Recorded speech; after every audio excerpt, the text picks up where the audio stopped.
Okey, seterusnya kita pergi kepada penafsiran ayat ya jibalu awwibi ma'ahu wat-thair. Wahai gunung ganang, wahai burung-burung, bertasbihlah bersamanya berulang-ulang kali. Poin kita ialah pada kalimah awwibi. Apa maksud awwibi? Maksud awwibi salah satunya adalah pandangan daripada sepupu Rasulullah, Abdullah ibnu Abbas radhiyallahu taala anhuma. Anak pak saudara Nabi lah, Abbas bin Abdul Muttalib. Dan dia juga adalah mewakili pandangan Imam Mujahid, salah seorang tokoh besar. Dan selain daripada keduanya, memaknakan awwibi dengan maksud bertasbihlah. Awwibi itu bertasbihlah lah, sebagaimana terjemahan tadi. Pandangan yang kedua datang daripada Abu Maisarah. Abu Maisarah menduga dan menyangka bahawa kalimah awwibi ini bukan bahasa Arab yang tepat.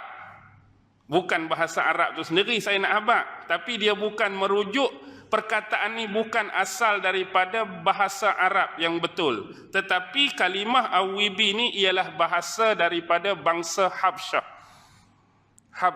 Habsyah ni duduk mana? Habsyah. Dulu ada Raja An-Najasyi kan, sahabat-sahabat Nabi suruh mereka berhijrah cari perlindungan di Habsyah. Lah ni negara Habsyah zaman moden negara apa? Utopia. Ibu negara dia Addis Ababa tu. Okey. Dulu Habsyah ni termasuk di dalam kerajaan, kita belajar tentang Nabi apa sebelum ni? Nabi Daud dengan Ratu Bilqis kan, penguasa Sabak tu. Sebab Bilqis ni termasuk penguasa Sabak kuno. Sabak kuno dengan Sabak moden berbeza. Inilah perlu kepada, dia panggil didaktif demonstrate.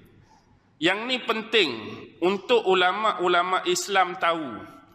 Sebab bila berinteraksi dengan ayat-ayat Al-Quran tuan-tuan, kita tak mau terlalu jumud. Kita tak mau terikat dengan didaktif yang sebelum ni kita sebut sebagai didaktif teosofi.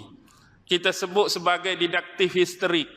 Kita sebut sebagai didaktif yang melibatkan hukum-hukum dan syariat semata-mata. Sebab tu contoh macam ni, bila kita membahaskan didaktif sebelum ni, kenapa dia dianggap jumud dan agak terpencil? Kerana kita hanya membahaskan tentang perkataan-perkataan dan pendapat-pendapat imam. Kita tak menafikan sebenarnya. Contoh kita baca tafsir kan, bila kata sebut kerajaan Sabak. Jadi orang ni kata Sabak ni merujuk kepada apa? Imam ni Sabak merujuk kepada apa? Pandangan ni Sabak merujuk kepada apa? Hak tu kita terima. Tapi didaktif demonstrate kita kaji sungguh-sungguh. Bila Sabak ni dikaitkan dengan zaman Bilqis, dia merujuk kepada kerajaan mana? Tu penting. Sebab dia melibatkan sejarah. Kita takut kita rangkum sebut Sabak secara umum, dia jadi tersilap dalam perspektif sejarah. Maksud saya senang saja. Kalau sebut Sabak kuno, dia melibatkan 3 negara. Pertama, Yaman sendiri, Eritrea sekarang, dengan Habsyah tu sendiri, dulu bawah Sabak kuno.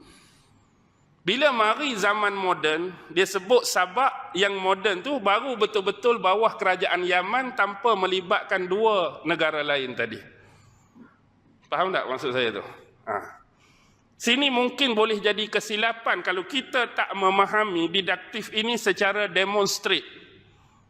Secara demonstrate. Mudah bahasa demonstrate ni, kita analisis, kita cari sungguh-sungguh. Berbanding dengan kita duk cara hal sejarah, kita duk cara hal pendapat. Nak bagi mudah faham senang macam ni lah.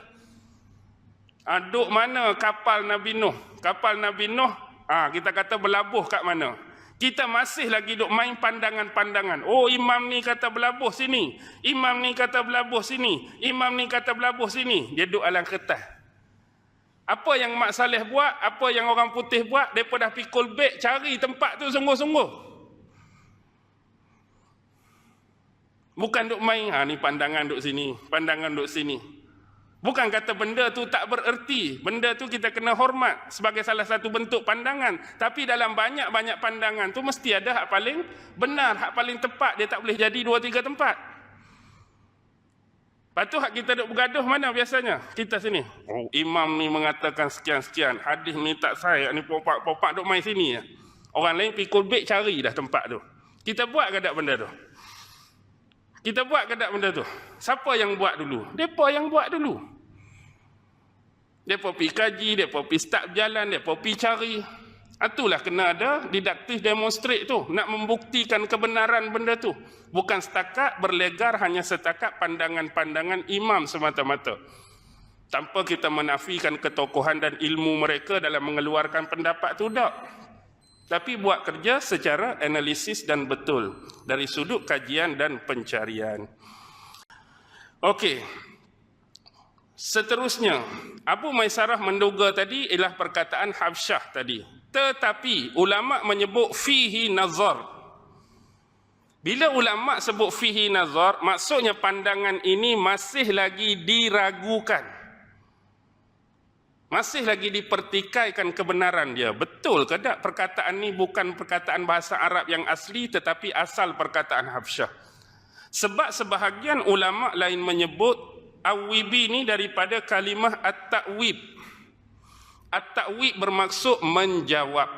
Antaranya lah. Menjawab ni adalah permintaan daripada Allah supaya gunung-gunung, burung-burung ni menjawab tasbih daripada Nabi Allah Daud. Nabi Allah Daud bertasbih, mereka pun bertasbih. Nabi Allah Daud mengalunkan pujian, mereka pun mengalunkan pujian. Satu makna. Dalam bahasa Arab juga at-ta'wib bermaksud at-tarji'. Apa dia at-tarji'? At-tarji' ni iaitu mengikuti. Nak bagi mudah faham macam ni.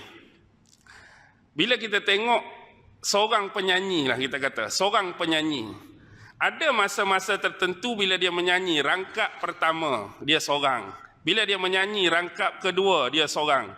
Bila dia masuk chorus, kadang-kadang ada 3 penyanyi latar duk lapik balik suara dia. Pernah tengok kan?